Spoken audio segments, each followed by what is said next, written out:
मुस्लिमों के लिए उन्होंने तुष्टीकरण की नीति अपनाई है। कांग्रेसियों ने अपने शासन में उन्होंने भरपूर उपयोग किया, हिंदुओं को प्रताड़ित किया, हिंदुओं को के ऊपर झूठे केस लगा सकते थे वो सब कुछ किया, और देश के तो छोड़ो भगवा को आतंकवाद कह दिया, हिंदुत्व को आतंकवाद कह दिया। इतने निम्न स्तर की सोच कांग्रेस रखती है। मुझसे बहुत बड़े बड़े लोगों के नाम जबरदस्ती बोलने के लिए कहा उन्होंने, मैंने वो नाम नहीं बोले, उनके अनुसार मैंने काम नहीं किया, इसलिए उन्होंने मुझे प्रताड़ित किया। और उन नामों में विशेष तौर पर माननीय भागवत जी का नाम, राम माधव जी का नाम,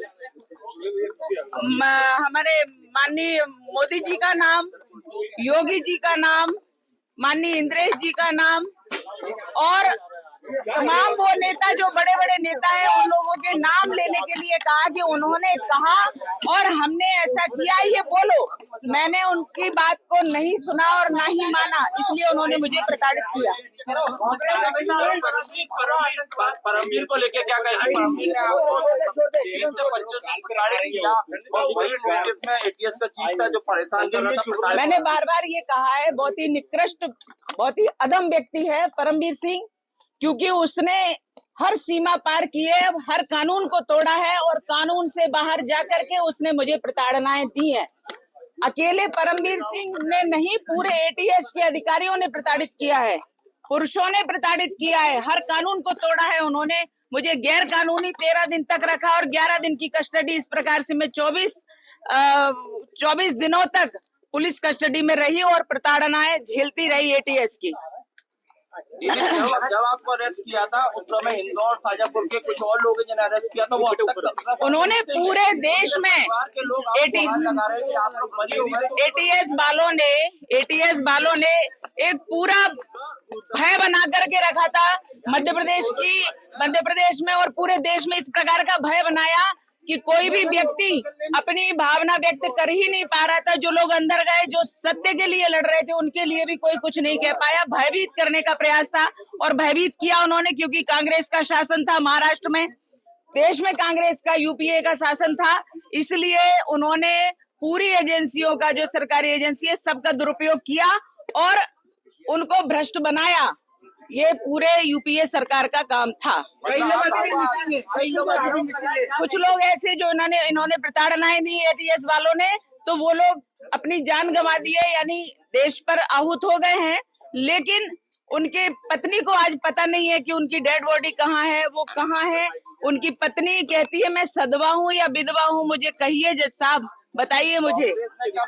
और इसलिए एक व्यक्ति नहीं, कई लोग ऐसे हैं जिनको मारा पीटा और मार डाला, लेकिन उनके आज रिकॉर्ड भी खत्म कर दिए गए। मुस्लिम वर्ग को आकर्षित करने के लिए क्या भगवा आतंकवाद जैसा शब्द गढ़ा गया? हमेशा से मुस्लिमों के लिए उन्होंने तुष्टीकरण की नीति अपनाई है। कांग्रेसियों ने अपने शासन में उन्होंने भरपूर उपयोग किया और हिंदुओं को प्रताड़ित किया, हिंदुओं को किसी भी प्रकार से जो प्रताड़ित कर सकते थे, जेल में डाल सकते थे, उनको मार सकते थे, उनके ऊपर झूठे केस लगा सकते थे, वो सब कुछ किया।